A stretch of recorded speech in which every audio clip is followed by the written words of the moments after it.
నమస్తే welcome to our channel. Andhra Pradesh deputy speaker Raghuramakrishnaraju గారు వైసీపీకి పెద్ద బాంబ్ పేల్చారనే చెప్పవచ్చు. మరి అసెంబ్లీ రూల్స్ ప్రకారం 18 అసెంబ్లీ సీట్స్ లేకపోతే ప్రతిపక్ష హోదా ఇవ్వరు అని చెప్పి ఆయన చెప్పడం కాకుండానే ఈసారి అసెంబ్లీకి రాకపోతే పులివెందులకు ఉప ఎన్నిక వస్తాయి అంటూ ఆయన చేసినటువంటి వ్యాఖ్యలను ఏ విధంగా చూడాలి? మరి ఈ నేపథ్యంలో అయినా సరే జగన్మోహన్ రెడ్డి అసెంబ్లీకి వస్తారా? మరో పక్కన చూసుకున్నట్లయితే సెప్టెంబర్ 18 నుంచి అసెంబ్లీ సమావేశాలని చెప్పి అధికారికంగా తెలియజేయడం జరిగింది. మరి మొత్తానికి వైసీపీ నుంచి జగన్మోహన్ రెడ్డితో సహా 11 మంది ఎమ్మెల్యేలు అసెంబ్లీకి వస్తారా రారా? ఏం జరగబోతుంది తెలుసుకునే ప్రయత్నం చేద్దాం. దీన్ని విశ్లేషించడానికి మనతో పాటుగా ఉన్నారు సోషల్ యాక్టివిస్ట్ శ్రీలీల గారు. నమస్తే మేడం. నమస్తే అమ్మా. గత ప్రభుత్వ హయాంలో రఘురామకృష్ణరాజు గారిని ఏ విధంగా చిత్రహింసలు పెట్టారో అందరికీ తెలిసిన విషయమే మేడం.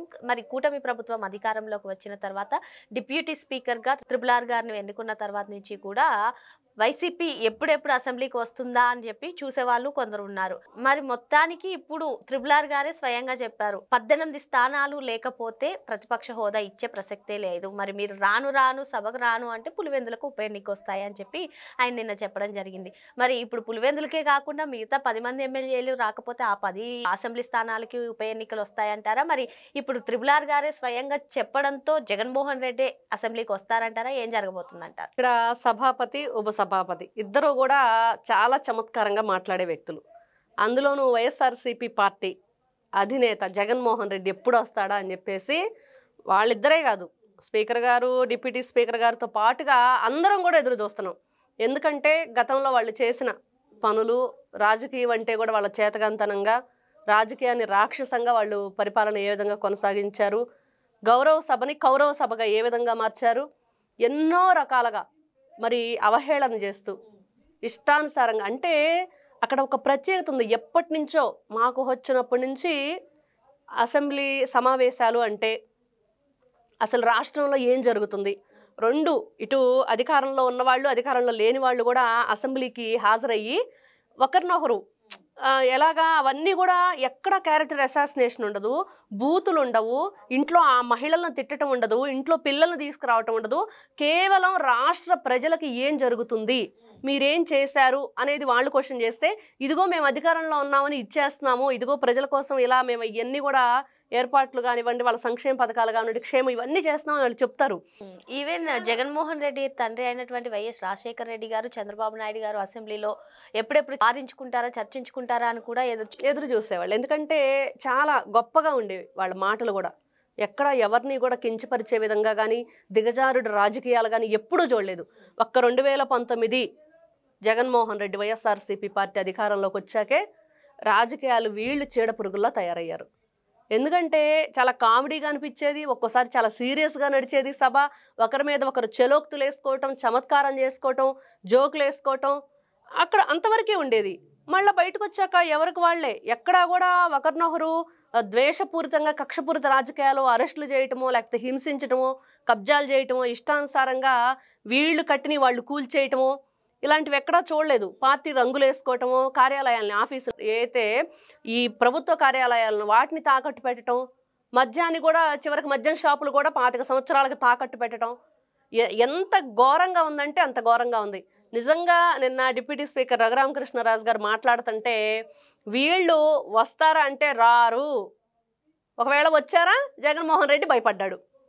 అందరం అంటాం ఇక్కడ, ఎవ్వరం కూడా ప్రతి ఒక్కరం కూడా రాష్ట్ర పౌరులం, మా అందరి డబ్బులు కొల్లగొట్టాడు జగన్మోహన్ రెడ్డి. ఎందుకంటే ఎంతమంది సొమ్ము దోచేశాడు, ఎంతమంది లక్షలాది మంది ఆడపడుచుల తాళిబొట్లు తెంచేశాడు, ఎంతమందిని అభాగ్యుల్ని అనాథలను చేసేశాడు. 2019 నుంచి 24 వరకు మద్యం అనే పేరుతో విషాన్ని అమ్మి ఇష్టానుసారంగా దోచేశాడు. గనులు, భూములు, ఇసుక ఏది కూడా వదలలేదు. ఎక్కడ దేనికి కూడా మేము దేన్నైనా వదిలిపెట్టకుండా దోచేస్తామన్నట్లుగా వాళ్ళు సాగింది. కానీ నిన్న రఘురామకృష్ణరాజు గారు, అంతకుముందు అయ్యనపాత్రుడు గారు కూడా చాలాసార్లు చెప్పారు, రాకపోతే కుదరదు, వచ్చి మీరేంటో నిరూపించుకోండి మీ నియోజకవర్గాలు. ఈ రోజున ప్రజల సొమ్ము తింటున్నారు 11 మంది, నెల జీతాలు తీసుకుంటున్నారు, ఎక్కడ ప్రజల గురించి మాట్లాడరు, ఏ చర్చ పెట్టరు. ఒక్క 10వ ఎమ్మెల్యే ఎప్పుడైనా వాళ్ళ కొడుకు గురించి మాట్లాడుకోవడానికి వస్తాడు, 11వ ఎమ్మెల్యేనేమో అసలు ఏం మాట్లాడతాడో ఎవరికి తెలియదు, ఎందుకు మాట్లాడతాడో తెలియదు. పులివెందుల ప్రజల గురించి తప్ప అందరి గురించి మాట్లాడతాడు. అందుకని డిపాజిట్లు కూడా రాకుండా పోయింది ఆయనకి. అంటే ఈ రోజున మీరు ఏం చేస్తున్నారు, ఎందుకు 11 మంది ప్రజాప్రతినిధులుగా ఎన్నుకోబడ్డారు, మీకున్న హక్కులేంటి, అర్హతలేంటి, మీరు ప్రజల పట్ల చూపించాల్సింది ఏంటి అనేది మర్చిపోయి వాళ్ళు పిచ్చి రాతలు రాసుకుంటూ పేపర్లలో ఛానల్లో పిచ్చి మాటలు చెప్పుకుంటూ ఇష్టానుసారంగా ఈ రోజున కూటమి ప్రభుత్వం మీద బుర్ర జల్లే ప్రయత్నమే పెట్టుకున్నారు. ఒకటే పని, వాళ్ళకి ఇంకేం పని లేదు. ప్రజలను గాలికి వదిలేశారు 11 నియోజకవర్గాల్లో. అయినా సరే పులివెందులకి నీళ్ళు ఇచ్చే బాధ్యత నాది అంటూ గతంలో ఎన్నోసార్లు చెప్పుకున్నాను. నారా చంద్రబాబు నాయుడు, మీ నాయకుడు అడ్డంగా పడుకున్నా కూడా నీళ్ళు ఇస్తాను పులివెందులకని. మరి పులివెందులకు నీళ్ళు వచ్చినాయి, అటు కుప్పంకు నీళ్ళు వచ్చినాయి. ఎప్పుడు కూడా వాళ్ళు చాలా రోజుల నుంచి హంద్రినీవా జలాల గురించి ఎదురు చూసేది కళ నిజమైంది.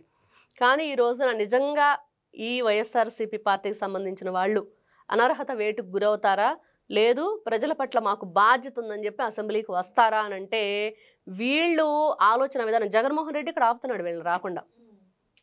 ఆల్రెడీ ఒక 6 అసెంబ్లీకి రావడానికి సిద్ధంగా ఉన్నారని చెప్పి కూడా కొన్ని కథనాలు వినిపిస్తున్నాయి మేడం. ఈ నేపథ్యంలో ఇప్పుడు త్రిపుల్ గారు చేసినటువంటి సవాల్ లేదా అనర్హత వేటు కంపల్సరీగా అని చెప్పినటువంటి నేపథ్యం, మరి మొత్తానికి ఇప్పుడు ఈ 6తో సహా జగన్మోహన్ రెడ్డి కూడా వచ్చే ఛాన్స్ ఉందంటారా? జగన్మోహన్ రెడ్డి వస్తాడా అని అంటే ఏంటో బాబోయ్, ఆయన ఆలోచన విధానం ఎవరికీ అర్థం కాని పరిస్థితి. ఏం చెప్పాలి, అక్కడ పులివెందుల ప్రజల గురించి ఆలోచించడు, ఇక్కడ అసెంబ్లీకి వచ్చేసి సరే వాళ్ళ గురించి నువ్వు అక్కడికి వెళ్ళి పట్టించుకో అంటే ఇప్పుడు పులివెందుల్లో మనం చూసాం ఉప ఎన్నికలు, జెడ్పీటీసీ ఎన్నికల్లో పులివెందులో కానివ్వండి, ఒంటిమిట్టలో కానివ్వండి వైసీపీ డిపాజిట్లు కోల్పోయినటువంటి పరిస్థితి. ఇప్పుడు పులివెందుల శాసనసభ్యుడైనటువంటి జగన్మోహన్ రెడ్డి అసెంబ్లీకి రాకపోతే ఉప ఎన్నిక అని చెప్పి త్రిపుల్ గారు చెప్తున్నారు. ఒకవేళ ఉప ఎన్నిక జరిగితే జగన్మోహన్ రెడ్డి పరిస్థితి ఏ విధంగా ఉంటుందో అర్థం చేసుకున్నా జగన్మోహన్ రెడ్డి వస్తారంటారా? ఇంకా అతను ఉప ఎన్నికంటే ఇక్కడ రాడు, అతను మొండి వైఖరి, అదో రకమైన డిఫరెంట్ క్యారెక్టర్ గల వ్యక్తి జగన్మోహన్ రెడ్డి. సైకో పోవాలి సైకిల్ రావాలనుకున్నా సైకో, నిజంగా సైకోనే. ఎందుకంటే కన్న తల్లి, తోడబుట్టిన చెల్లి, బాబాయ్ కూతురు, బాబాయ్ని గొడ్డలతో ఆ విధంగా నరికేసిన మనుషులు వీళ్ళు. రాష్ట్ర ప్రజలు చచ్చినా పర్లేదు, మాకు మాత్రం డబ్బులు కావాలి మద్యం పేరుతో ఇష్టానుసారంగా దోచేసిన వాళ్ళు. ఎక్కడా కూడా 2019 నుంచి 24 వరకు ప్రజలకు ఎవ్వరికీ కూడా ఇదిగో మాకు ఈ మంచి జరిగింది అనేది వాళ్ళ 11 వచ్చిన ఆ సంఖ్య చెప్తుంది, వాళ్ళు ఏం చేశారు రాష్ట్రానికి అనేది. మరి అట్లాంటి వ్యక్తి నిజంగా అసెంబ్లీకి వస్తాడంటే, ఒకవేళ ఎవరైతే 6 వస్తానని చూస్తున్నారో వాళ్ళు కూడా ఎందుకు వస్తారంటే, ఒకటి వాళ్ళు ఏ పార్టీలోకి వెళ్ళటానికి కుదరదు, ఇప్పుడు ఎవరు కూడా తీసుకోరు. ఒకవేళ రాజీనామా చేసి మళ్ళీ బై ఎలక్షన్ వస్తాయి అనుకుంటే వీళ్ళని అసలు మళ్ళీ ఎమ్మెల్యే క్యాండిడేట్గా తీసుకుంటారా లేదా అనేది కూడా క్వశ్చన్ మార్కే. ఇన్ని సమస్యలు ఉన్నాయి. ఇక్కడ రాకపోతే అనర్హత వేటు ఒక్కటే చూస్తున్నాం.